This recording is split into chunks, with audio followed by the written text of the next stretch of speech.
Hi, everybody, and happy game day. It's finally here. Tennessee's chance, John Sartori, to play in this 2024 SEC men's basketball tournament. We've had a chance to watch some games, including the game affecting today's contest with Tennessee. Yesterday, it was Mississippi State defeating LSU 70-60, which means it's a rematch between the Vols and Bulldogs. Yeah, and a chance for Tennessee to complete the sweep of every SEC team. It hasn't been done since Rick Barnes has got here to Tennessee. True. They've defeated every team except Mississippi State. We know what happened in Starkville, but no matter which way you slice it, this is not the same team Tennessee was when they lost to Mississippi State. Mississippi State is a very different team than they were in Starkville. I got to tell you, between the two, I think LSU was probably playing better basketball coming into the tournament. So I think of the two, it's a better draw for Tennessee to get some revenge against a team in the Bulldogs. It's really hard to beat a team twice, and Mississippi State carries that burden today. We'll see what happens. Now, Josh Hubbard had a pretty good game against LSU, and he's a guy who had 25 points in that first matchup against Tennessee. But for the Volunteers, it's been about a guy named Dalton Connect. He's been terrific, 40 last week against Kentucky. But Tennessee, if they're going to have success, I would imagine, not just in the SEC, but in the NCAA tournament, they're going to have some other guys step up, namely on the offensive end, because they've been playing good defense, but I'm talking about Josiah Jordan-James and Santi Vescovi. We were talking with some folks from Lexington yesterday. I think that was probably the high point of the regular season, going into Lexington, going into Rupp and getting that win. What happened in that game? Josiah Jordan-James had his best game of the season. Can he do that again in March? You would expect him to, because that's what he's done his entire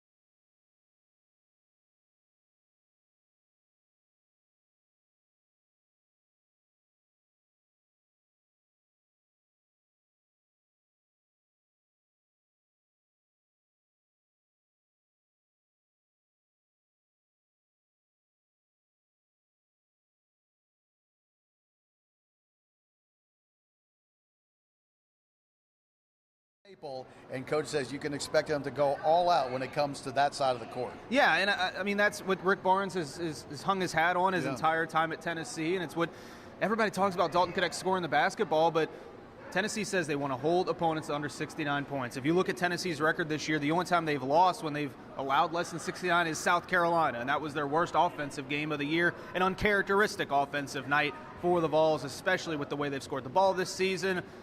I'm curious as the tournament goes on. Don't want to look past today, but there are two teams here that are some of historically the best offensive teams in the history of college basketball. That's Alabama and Kentucky. Right. If they don't get bumped, that's going to be a great matchup, because Nate Oates wants the rematch. I know Vol fans want the rematch against Kentucky.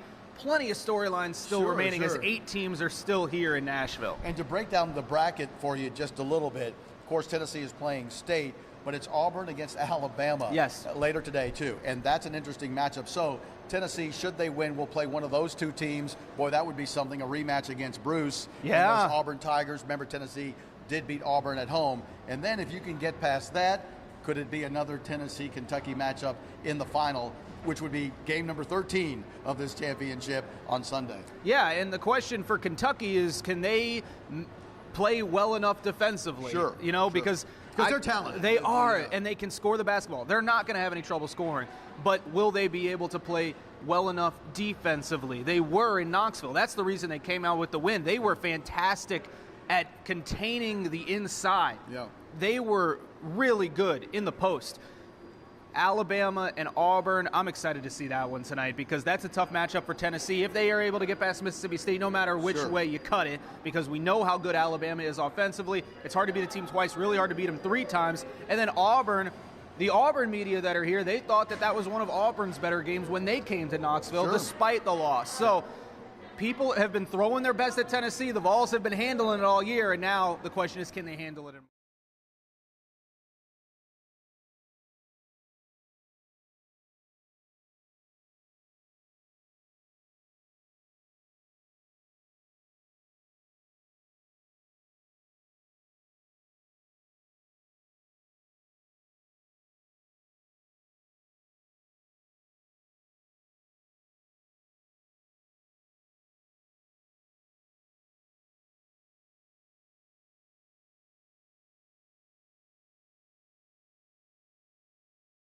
I mean, he has been fantastic. SEC Defensive Player of the Year, like you said, did not get to play in this tournament a year ago. He's coming in with a chip on his shoulder, and he's going to be the heart and soul, as he has been all year. If Tennessee can win these 3 games and complete the sweep, Alabama did it last year, regular season title and conference tournament title, and it would probably lock up a 1 seed for Tennessee.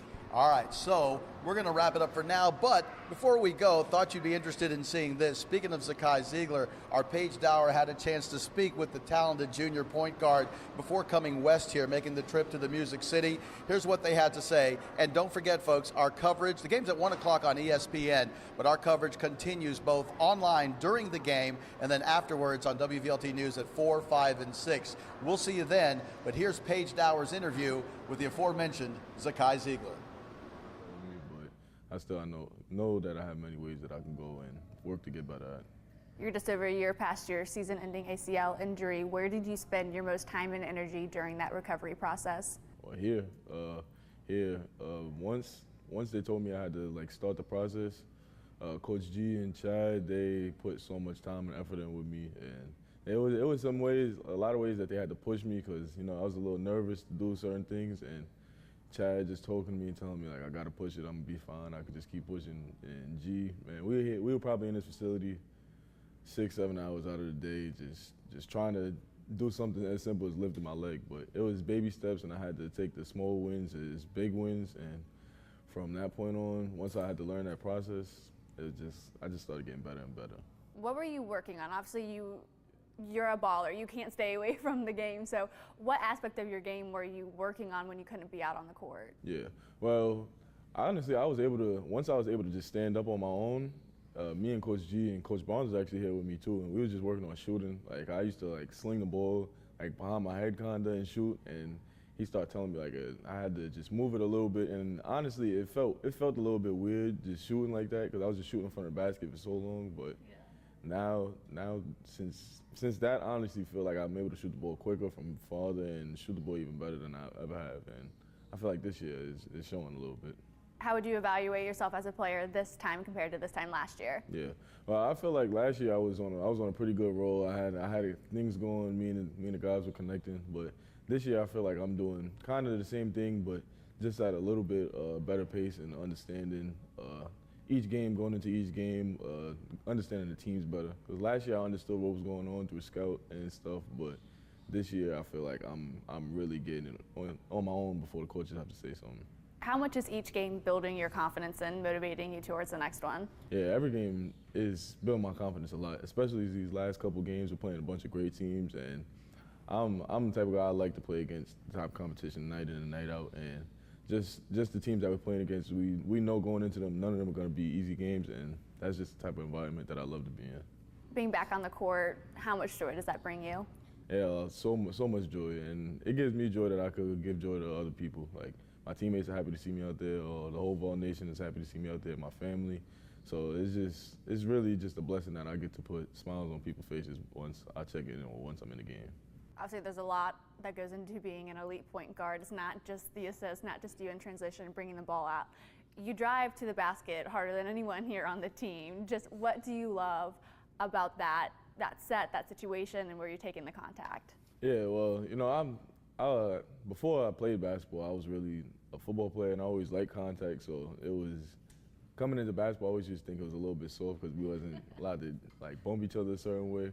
But driving in the lane and seeing just two people just fly to me when I have the ball and getting somebody open, it's a really good feeling because that means you're really dangerous to ball. So something like that, just those situations like that, it kind of boosts my ego a little bit. Yes. Barnes says when you're out on the court, you don't think of yourself as 5'9", you're 6'5". How much do you embody that when you are going for a layup? Yeah, well, if I'm being 100% honest, I don't know how short I am until I see pictures.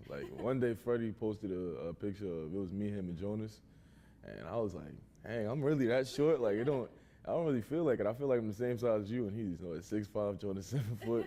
But yeah, every time I go out there, I always feel like just so that I'm one of the toughest guys out there, and just show everybody that in here I'm really 6'5", 6'6". Absolutely. You mentioned earlier the last time we talked to you about just how playing in New York has really helped you. How has New York playing in parks in the city translated to here at Tennessee? Yeah, well, it's helped me a lot because before coming here, I didn't play in huge arenas like this. I played in small parks, but the parks were packed out and there was people on the sidelines saying some stuff might happen to you after the games. But you know, hearing those type of things and just being in those type of environments, I feel like it prepared me for this type of environment a lot because now when I travel from crowd to crowd, arena to arena, that it doesn't affect me that much, and I'm already used to it. And some of the stuff they say to me is nowhere near as bad as what they told me in New York.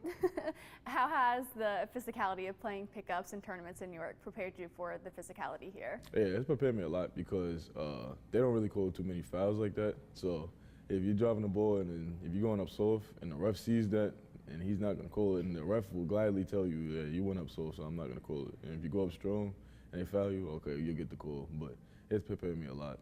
Do you have any plays here that you wish you had that skill set back when you were playing pickup? What'd you say? Like skill sets you have here, you're probably making buckets and seeing opportunities you maybe didn't when you were back in high school. Do you kind of reflect back at that, like, oh, this play would have done so nice in New York? Oh yeah, for sure. Because I wasn't as good as a passer as I am now back then when I was back home. So I see some plays. Honestly, I'm like, hey, if I drove here and just threw the ball up, because I wasn't used to playing with big men that could dunk and wasn't that athletic. So now, like, I'm like, man, like, I remember this play when I could drove and I could just threw the ball in there and this guy could have, like, maybe he could have dunked it. It would have been crazy, but I definitely do think of some plays like that for sure.